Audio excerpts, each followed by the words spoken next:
E aí galera, tudo bem? Bem-vindo à Expanda.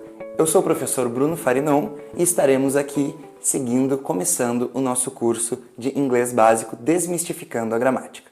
Como eu falei anteriormente na chamada do curso, nessa aula gratuita estaremos falando brevemente sobre The History of the English Language, a história e a origem da língua inglesa.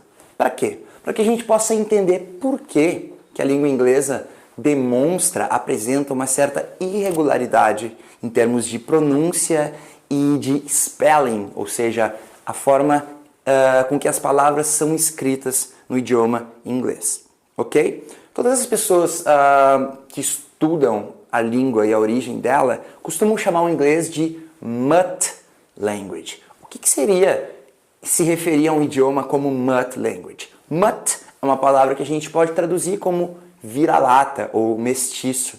Aí a gente já consegue entender que o inglês, bom, ele é mestiço, né? Ele compila influências diversas, de diversas regiões, diversos povos e culturas, e hoje é esse resultado de uma mistura que a gente tem, que a gente vê na língua inglesa. O primeiro registro que a gente tem para começar a estudar a origem da língua inglesa seria lá por 1000 anos antes de Cristo, com as línguas indo-europeias. Depois disso, entre 700 e 100 antes de Cristo, tivemos o domínio dos povos celtas, que eram os povos que habitavam a região onde hoje temos a Espanha, a França e a Alemanha. Depois, com o estabelecimento do Império Romano, tivemos na língua ancestral do que hoje temos como a língua inglesa, influências muito fortes da língua latina. Então, sim, a língua inglesa passou por influências fortes da língua latina, apesar de que hoje em dia a gente não chama ela de uma língua latina, como francês, português, italiano, entre outros. Ela é uma língua saxônica, e a gente já vai entender por quê. Com a queda do Império Romano, lá por 450 anos depois de Cristo, os povos celtas voltaram a meio que dominar essas regiões. Então a gente teve novamente a influência sobre a língua inglesa de outros povos, tribos celtas, nórdicas também. Entre eles, os mais notórios seriam os anglos e os saxões, ok? Inclusive, England, o nome do país da Inglaterra, vem de Anglo-Land, ou seja, terra dos ângulos. Então a gente pode ver que até no nome de um dos países mais conhecidos, que fala o idioma inglês de forma nativa, a gente tem esse registro de uma influência nórdica, de uma influência dos povos anglos, ok? Lá por 432 anos depois de Cristo, com o estabelecimento do cristianismo na Europa, houve uma doutrinação.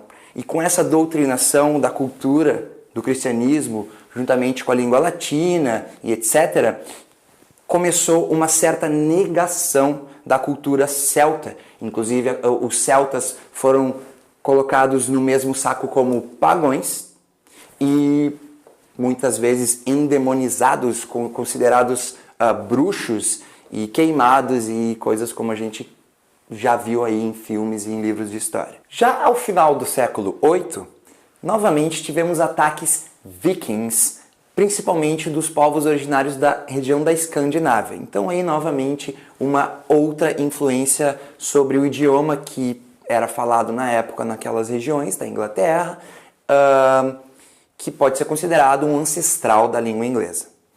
Em 1066 depois de Cristo, tivemos a famosa Batalha de Hastings, que foi quando os povos normandos tomaram conta da Inglaterra. Os povos normandos habitavam a Normandia, que ficava na região da França, principalmente no norte da França. Ou seja, a língua que eles falavam naquela época era um ancestral do francês.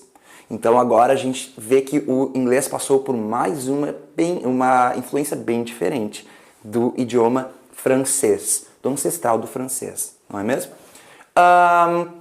William Shakespeare também, além de um grande escritor, além de um grande nome da literatura, ele foi sim muito marcante e decisivo para o idioma inglês. Por quê? Naquela época, com o corpo lexical, as palavras, os vocabulários que existiam no idioma daquela época, o Shakespeare conseguiu explorar todo esse léxico, todo esse vocabulário, estruturas gramaticais, através da literatura, através do teatro, do drama que ele produziu, de forma muito rica. Além de explorar o que já existia, ele foi criando, ele foi expandindo e ampliando esse corpo lexical, esse corpo de palavras. Então o Shakespeare foi sim muito decisivo para a transformação da língua inglesa para como a gente conhece ela hoje em dia. O colonialismo inglês também foi muito decisivo. Foi quando os povos ingleses começaram a viajar overseas, através do mar, e colonizar outros povos, levando a língua deles, levando a língua inglesa. Mas claro que em cada lugar diferente que eu levo a minha língua, ela vai ser assimilada pelos nativos de forma diferente, ela vai abraçar elementos culturais dos nativos de forma diferente. Por isso que hoje a gente conta com ingleses que são ditos de formas diferentes, que têm vocabulários e expressões num país que no outro país que fala a língua inglesa não existem, esse tipo de coisa. Grande parte disso foi graças ao colonialismo inglês. Claro, seguindo essa onda, essa mesma linha do colonialismo inglês, não tem como a gente não falar dos Estados Unidos da América, não é mesmo? Principalmente depois de centenas de anos sendo uma colônia, quando eles finalmente conquistaram a sua independência como um país livre, o inglês falado ali já era, de certa forma, distinto do inglês da Inglaterra e alguns outros lugares onde o inglês já era falado, não é mesmo? Mesmo que a gente possa notar essa diferença, hoje em dia, entre o inglês falado na Inglaterra e o inglês falado nos Estados Unidos, as maiores diferenças que a gente pode notar são de pronúncia, não é mesmo? Accent, sotaque, e vocabulário são poucas coisas, a grafia também, a spelling são poucas coisas, porque mesmo assim, com essa diferença cultural enorme e histórica, o inglês falado nos Estados Unidos e o inglês falado na Inglaterra são bem parecidos e próximos em muitos aspectos. Então a gente pode entender que com esse passado de influência latina, influência nórdica, influência francesa e com essa...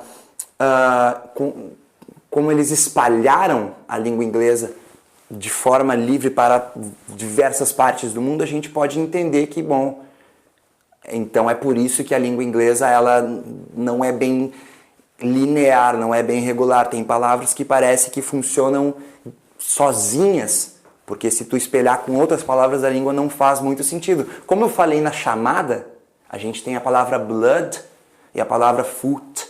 Ambas utilizam os dois Os, mas os dois Os fazem sons diferentes de uma palavra para outra. Temos também a palavra door, que tem dois Os e nos traz uma terceira alternativa de pronúncia.